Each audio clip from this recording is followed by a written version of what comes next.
નમસ્કાર, મહિપતસિંહ ચૌહાણ છું.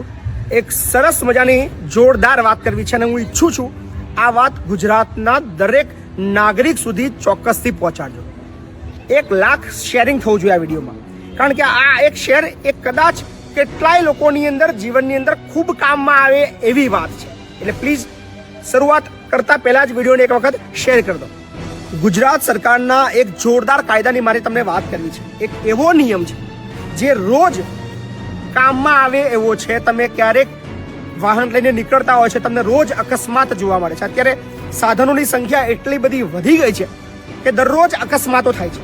પણ રાજ્ય સરકાર, આપણી ગુજરાત રાજ્ય સરકાર તરફથી એક જોરદાર નિયમ બનાવવામાં આવ્યો છે કે આપણા ગુજરાત સરહદની અંદરમાં કોઈ પણ નાગરિક, એ ચાહે ગુજરાતનો હોય કે ગુજરાત બહારનો હોય, કોઈ એના આઈ કાર્ડની જરૂર નથી, કોઈ પણ પ્રકારના કાર્ડની જરૂર નથી, કોઈ પણ પ્રકારના કશું જ એનું પાસે મેડિકલનું કાર્ડ ના હોય ચાલશે. સીધું જ એની ટ્રીટમેન્ટ 50,000 રૂપિયા સુધીની સહાય એ રાજ્ય સરકાર ભોગવે છે. એટલે કે કેવી રીતે લાભ મળે છે તમને સવિસ્તાર આ માહિતી આપું છું. વિડીયોને પહેલા એક વખત શેર કરો. ગુજરાત સરહદની અંદર કોઈ પણ વ્યક્તિનું અકસ્માત થાય છે. અકસ્માત થયાના પ્રથમ 48 કલાક અને ટોટલ 50,000 રૂપિયા સુધીની જે ખર્ચ છે એ ગુજરાત સરકાર ભોગવતી હોય છે. એટલે કે માની લો કોઈ પણ વ્યક્તિનું એક્સિડન્ટ થાય, તમારે ગુજરાત રાજ્યના કોઈ પણ હોસ્પિટલની અંદર એને લઈ જવાના. એ ચાહે ખાનગી હોય, એ ચાહે ટ્રસ્ટ સંચાલિત હોય, એ ચાહે સરકારી હોય, એની કાઇન્ડ ઓફ હોસ્પિટલની અંદર તમારે લઈ જવાના. એની પ્રાથમિક સારવાર માટેની જે ખર્ચની રકમ છે મહત્તમ 50,000 રૂપિયા, યાદ રાખજો, એ તમારે ચૂકવવાની નથી. પ્રથમ 48 કલાક સુધી સારવાર દરમિયાન જેટલો પણ ખર્ચો થાય એમાં તમારે એક પણ રૂપિયો નહીં ભરવાનો. જો તમારી પાસે કોઈ પણ હોસ્પિટલ વાળો પૈસા માંગે, મહિપતસિંહને ફોન કરો.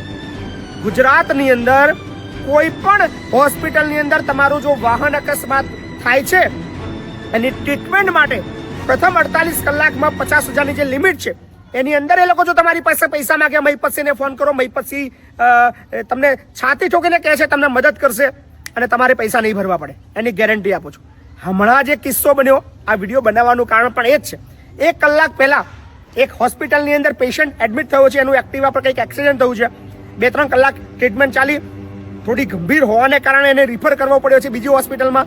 પણ આ જે 2-3 કલાકના સારવારના 46,000 રૂપિયા ડોક્ટરે બિલ કાઢ્યું. એની પાસે ઉઘરાણી કરી, એની પાસે માગણી કરી. પેલા ભાઈએ કીધું મારી પાસે આટલા પૈસા નથી સાહેબ, 10-15,000 રૂપિયા ઓછા કરો. એમાંથી કોઈ પરિચિત વાળો તો સીધો મને ફોન કર્યો, મહિપતસિંહ આવું થયું છે, આ હોસ્પિટલ વાળા 46,000 બિલ કાઢ્યું છે, કંઈક ઓછું કરાવડાવો ને. મેં કીધું 1 પણ રૂપિયો ભરવાનો નથી ભાઈ. શા માટે ભરવાનો છે? રાજ્ય સરકારનો પરિપત્ર છે. અકસ્માત, વાહન અકસ્માત સારવાર યોજના જે છે એના નિયમિત અનુસાર 50,000 રૂપિયા સુધીની સહાય સરકાર ઉઠાવે છે. ફક્ત એક જ ફોર્માલિટી કરવાની છે. કોઈ પણ વ્યક્તિનું એક્સિડન્ટ થાય, એ વ્યક્તિ અથવા એનો સ્નેહીજન એક એપ્લિકેશન ફોર્મ ભરે, એ બાબતનું જે નિયત નમૂનાનું ફોર્મ છે સાથે એક એપ્લિકેશન કરે. આ બિલ જે ખર્ચો થયો એ ડોક્ટર, હોસ્પિટલ, એ જે તે જિલ્લાની જે વડી કચેરી છે ત્યાં એપ્લિકેશન કરીને એને મળી જાય છે. એટલે તમારે પૈસા ચૂકવવા નથી. છતાં પણ જો અકસ્માત દરમિયાન 50,000થી નીચેની રકમ તમારી પાસે કોઈ પણ હોસ્પિટલ માગણી કરે, પ્રથમ 48 કલાક મહિપતસિંહનો સંપર્ક કરજો. 1 પણ રૂપિયો તમને ભરવાનો નહીં આવે, ગેરંટી આપું છું. એટલે બહુ જોરદાર યોજના છે. ગભરાવાનું છે નહીં, ડરવાનું છે નહીં, ચિંતા કરવાની નથી. અને તમામ હોસ્પિટલ એવું નહીં કે ભાઈ સરકારી છે કે પ્રાઇવેટ છે કે ફલાણી ઢીકણી ટ્રસ્ટની છે, કશું જ નહીં. સરકારનો પરિપત્ર છે. એક જ વસ્તુ યાદ રાખવાની, જાગૃત બનશો, તાકાતથી વાત કરશો તો તમારા પૈસા બચશે. હમણાં જ 1 કલાક પહેલા મહિપતસિંહે 46,000 રૂપિયા એક જણના બચાયા. તો મારી ઈચ્છા થઈ કે 46 એક જણા બચાયા. આવા તો ગુજરાતની અંદર અસંખ્ય લોકો છે, આપણે વધારે પૈસા બચાવીએ. એટલે જેને પણ એક્સિડન્ટ થાય પ્રથમ 48 કલાક દરમિયાન વધુમાં વધુ 50,000ની ઉપર બિલ થાય તો તમારે ભાઈ આપી દેવાના. એની અંદર મહિપતસિંહ ફોન નહીં કરવાનો. પણ 50,000 રૂપિયા અને પ્રથમ 48 કલાકનો જે ખર્ચ છે એ રાજ્ય સરકાર ભોગવે છે. એનો મહત્તમ લાભ લેવાનો. ફડે એવું નહીં કે આપણે પૈસાવાળા છે એટલે ખીચામાં હાથ નાખીને આપી દેવાના. કદાચ ગરીબ લોકો છે, ચિંતા કરવાની.